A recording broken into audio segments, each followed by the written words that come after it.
viewers natin ha, umakit na sa 6,800 mula yan sa VMR channel yan. At may 3,000 naman sa third floor studio. Live din tayo dyan. Maraming salamat. Ano. Okay, balik tayo sa food security. Ito may katanungan. What are your comments on Philippine food security with us being the world's #1 biggest rice importer? What if the world suffers food shortage and there will be no sellers of rice? What will happen to the Philippines? Your opinion po. Senator. Yeah. Well, that is a very, very clear and present danger. No? Dahil lumalaki ang population ng India. India, for example, has now overtaken China in terms of population. India's population is 1.5 billion people, and China's is 1.4 billion. So they have to feed themselves first. And all these countries that are food producing, lahat po yung mga bansa na may mga produktong pagkain, ang unang-una nilang priority ay sarili nilang mamamayan. So tayo, second, third, fourth priority. Ano pa yung second priority nila? Yung may ibabayad. Kung uutangin mo, wala kang ibabayad, baka hindi ka pa maging second priority. Diba?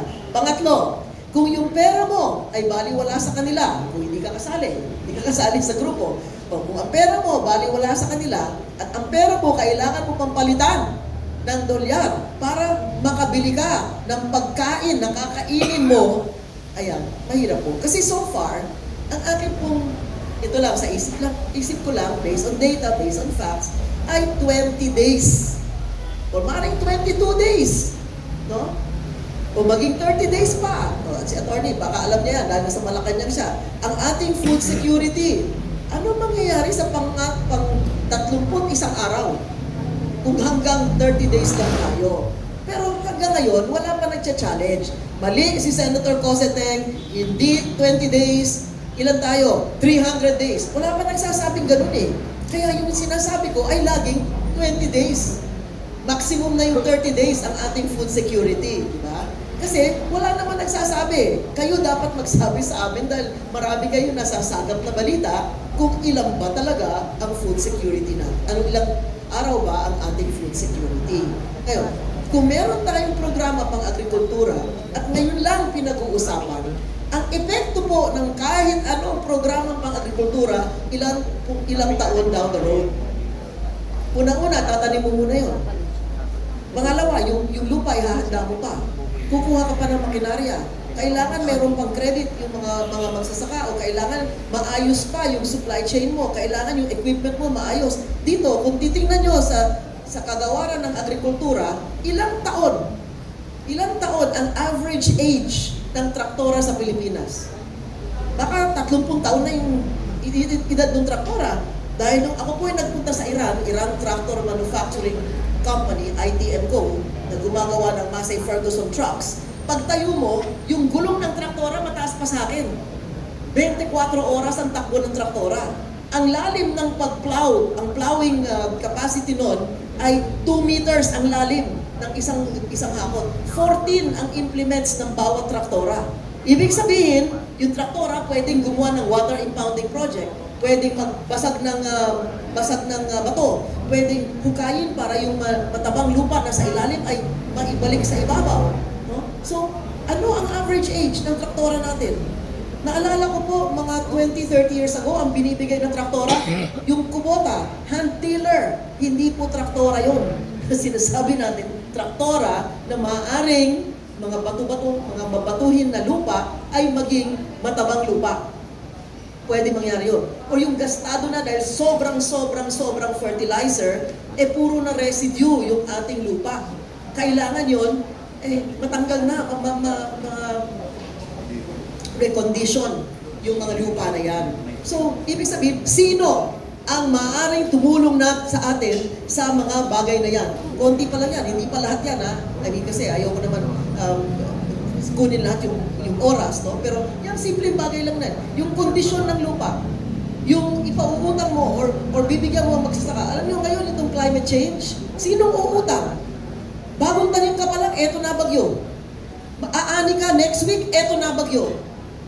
Paano mo mababayaran yung utang na yon? Walang bangko magpapahiram.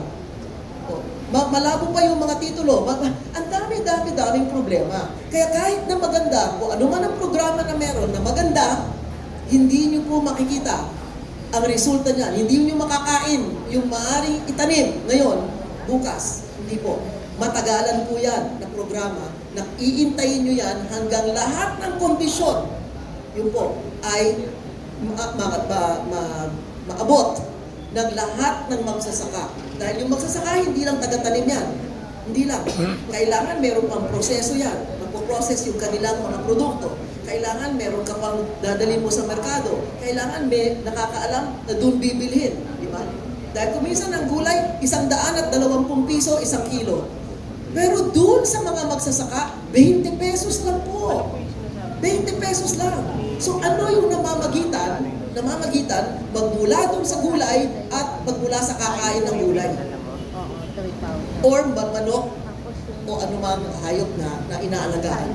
Naalala nyo, nagkaroon tayo ng African swine flu. No? Lahat halos ng baboy sa Luzon pinatay. Ang kinakain natin ng baboy galing sa Bacolod, galing sa Cebu. Wala po dito yun. Makita nyo po, hindi ko po pwedeng bula-bulahin kayo. No? Sa internet makikita nyo. Sa China, yung piggery nila na tinayo, 26 stories. Makikita nyo, parang condo. Ay, nandun, baboyan. 1.2 million ang baboy bawat isang taon ang napoproduce. At kung ang isang baboy ay umubo, isa lang ang baboy patayin mo. Huwag yung buong Luzon, patay. Anong gagawin nyo dun sa mga negosyante na meron silang mga piggery? Nung bumaba na yung swine flu, bumili sila ulit ng baboy, tapos pinatay ulit. So, sino mag-i-invest sa agrikultura? Yung baboy, hindi instant yan, hindi magic wand. Baka kainin mo yan, aalagaan mo yan, hanggang pwede mo na siya ibenta at pwedeng katayin at pwedeng kainin. Matagal na proseso po yan. Pero pag pinag-usapan natin, 20 days or 30 days ang ating food security, paano kainin yung baboy 20 days? Mula nung pinanganak? No way! Di ba? So, kailangan humanap tayo. Itong BRICS, maaaring nagbigay ng liwanag. Bakit? Dahil sila ay yung ibang bansa na sumasali dyan ngayon, maaaring katulad din natin yan dati. Pero dahil dito sa kaunlaran na dinanas nila ngayon sa nakaraang 20 o maaaring 10, 20, 30 taon, ay sila na ngayon ay maaaring magkaisa at meron na silang katumbas na pwedeng ibahagi sa mga bansa na katulad din nila na naghihikahos nung panahon nang sila ay nagsisimula. It's just a matter of understanding and knowing sino ang makakatulong sa atin para hindi maging issue yung gutom at yung poverty o kahirapan. Diba? Kasi hindi po climate change. Hindi po dahil sa environment ang dahilan ng ating kahirapan. Yung kahirapan natin ay nanggaling sa napakaraming desisyong pampolitika. Doon nagsisimula ang ating kahirapan at hanggang ngayon, nandun pa rin. Hindi po yung climate change, lahat ng buong mundo, sasagupahin ng climate change na yan. Pero yung desisyon pampolitika, nasa bawat bansa po yan. Nasa bawat bansa, ano ang kanilang magiging kapasyahan. Thank you. Thank you, Senator